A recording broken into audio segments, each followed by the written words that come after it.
नमस्कार.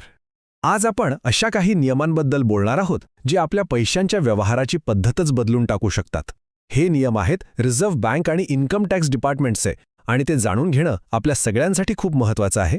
चला सुरुवातच करूया एका अशा उदाहरणाने जे ऐकून धक्का बसेल.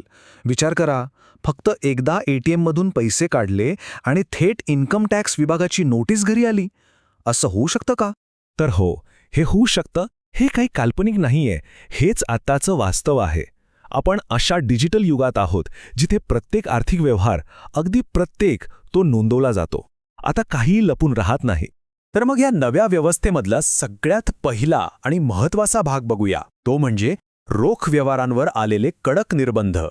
आता एक साधं उदाहरण घेऊया जे अनेकांच्या बाबतीत घडू शकतं. समजा एखादा छोटा व्यावसायिक आहे किंवा शेतकरी आहे, ज्याचं पीक चांगलं आलंय आणि त्याने मोठी रक्कम बँकेत जमा केली. मग काय होतं? आणि इथे एक गोष्ट लक्षात घ्यायला हवी. ही माहिती बँकेतला एखादा कर्मचारी देत नाहीये. नाही, बँकेची जी कोर बँकिंग सिस्टम असते ना, तीच ऑटोमॅटिकली काम करते. म्हणजे एका आर्थिक वर्षात जर 10 लाखांपेक्षा जास्त कॅश जमा झाली तर सिस्टम स्वतःहूनच एक एसएफटी म्हणजेच स्टेटमेंट ऑफ फायनान्शियल ट्रान्झॅक्शन तयार करते आणि तो रिपोर्ट थेट इन्कम टॅक्स डिपार्टमेंटच्या एआय सिस्टमला पाठवून देते. आणि इथेच खरा धोका आहे. जर या पैशांचा सोर्स म्हणजे हे पैसे कुठून आले हे कायदेशीररित्या सिद्ध करता आलं नाही तर इन्कम टॅक्स कायदा याला अघोषित उत्पन्न मानतो. आणि मग दंड किती? तब्बल 400%. हो, 400% दंड लागू शकतो. पण ह्याचा अर्थ असा नाही की घाबरायलाच पाहिजे. जर पैसे कायदेशीर मार्गाने आले असतील तर काळजीचं कारण नाही, खास करून शेतकऱ्यांसाठी, कारण शेतीतून मिळणारं उत्पन्न हे करमुक्त आहे. पण हो, एक गोष्ट महत्त्वाची आहे की हे उत्पन्न शेतीतूनच आले हे सिद्ध करण्याची जबाबदारी मात्र आपल्यावरच आहे. सोशल मीडियावर अनेक गोष्टी फिरत असतात. त्यातलाच एक मोठा गैरसमज आता दूर करूया. सरकार कॅश बॅन करतंय किंवा लोकांचे पैसे हिसकावून घेतंय असं काहीही नाहीये, अजिबात नाही. मूळ उद्देश हा काळ्या पैशाला रोखणं आणि व्यवहारांमध्ये पारदर्शकता आणणं, फक्त एवढाच आहे. आता बघूया यापेक्षाही एक कडक नियम. हा नियम मोठ्या व्यवहारांबद्दल आहे, जसं की जमिनीची खरेदी विक्री. इन्कम टॅक्स कायद्यानुसार कोणत्याही एका व्यवहारात 2 लाख किंवा त्यापेक्षा जास्त रक्कम कॅशमध्ये घेणं हे बेकायदेशीर आहे. आणि समजा हा नियम मोडलाच तर जेवढी रक्कम कॅश घेतलीये तेवढाच म्हणजे 100% दंड भरावा लागतो. 3 लाख रोख घेतले तर 3 लाख दंड. म्हणजेच सगळ्यात महत्त्वाचा मुद्दा काय, तर सर्व मोठे व्यवहार हे फक्त आणि फक्त बँकिंग चॅनल्समधूनच झाले पाहिजेत. कारण आता सब रजिस्ट्रार ऑफिसची सिस्टम पूर्णपणे ऑनलाईन आहे. तिथे असे व्यवहार आपोआप सरकारच्या नजरेत येतात. ठीक आहे, तर आत्तापर्यंत आपण रोख व्यवहारांबद्दल बोललो. आता वळूया आपल्या डिजिटल जगाकडे आणि बघूया की आपला डिजिटल ठसा म्हणजे आपलं ऑनलाईन अस्तित्व आपल्या आर्थिक आयुष्याचा भाग कसं बनला आहे. एक गोष्ट आजकाल खूप ऐकायला मिळते, एक प्रकारची भीतीच आहे म्हणा ना, की सरकार आता लोकांची सोशल मीडिया अकाउंट्स तपासत आहे.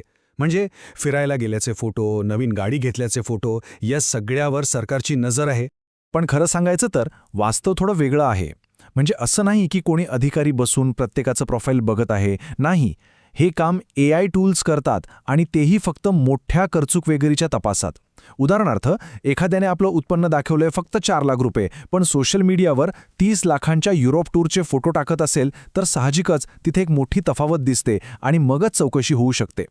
बरं, आतापर्यंत आपण नियम, निर्बंध आणि धोक्यांबद्दल बरंच बोललो. आता जरा दुसऱ्या बाजूने विचार करूया. काही नवीन नियम असेही आहेत जे सामान्य माणसाला अधिकार देतात, त्यांना सक्षम करतात. आणि ही खरंच एक चांगली गोष्ट आहे. आरबीआयने जे basic savings bank deposit accounts असतात, म्हणजे आपली झिरो बॅलन्स खाती, त्यांच्यासाठी खूप चांगले फायदे जाहीर केले आहेत. आता बँकिंग सगळ्यांसाठीच खूप सोपं होणार आहे. डिजिटल व्यवहार वाढले की त्यासोबतच सायबर फ्रॉडचा म्हणजे ऑनलाईन फसवणुकीचा धोकाही वाढतो. अशावेळी जर फसवणूक झालीच तर आपले पैसे परत मिळवण्यासाठी गोल्डन अवर ही कन्सेप्ट समजून घेणं अत्यंत महत्त्वाचं आहे. आरबीआयचा एक नवीन नियम आहे जो खूप महत्त्वाचा आहे.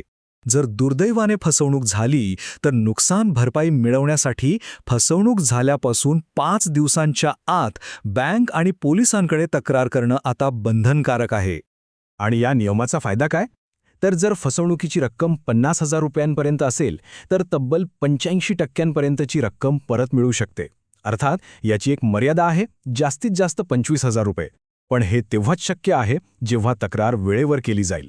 वेळ खूप महत्वाची आहे. आणखी एक महत्वाचा बदल म्हणजे रिकव्हरी एजंट्ससाठी आलेले नियम. आरबीआयने कर्ज वसुली करणाऱ्या एजंट्सवर आता खूप कडक नियम लावले आहेत. आता ते कर्जदारांना कोणत्याही प्रकारे त्रास देऊ शकत नाहीत.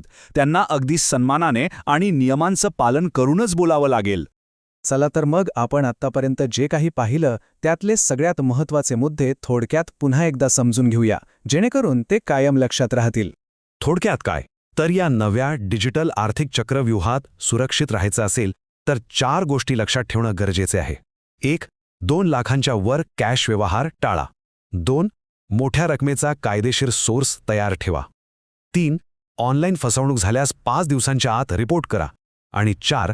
आपले बँकिंग हक्क काय आहेत हे नक्की जाणून घ्या. आणि शेवटी एक प्रश्न जो आपल्याला विचार करायला भाग पाडतो. या डिजिटल जगात जिथे प्रत्येक व्यवहार, प्रत्येक रुपयाचा हिशोब लागतोय, तिथे आपली खरी आर्थिक सुरक्षा आता गोष्टी लपवण्यात आहे की त्या पूर्णपणे पारदर्शक ठेवण्यात? विचार नक्की करा.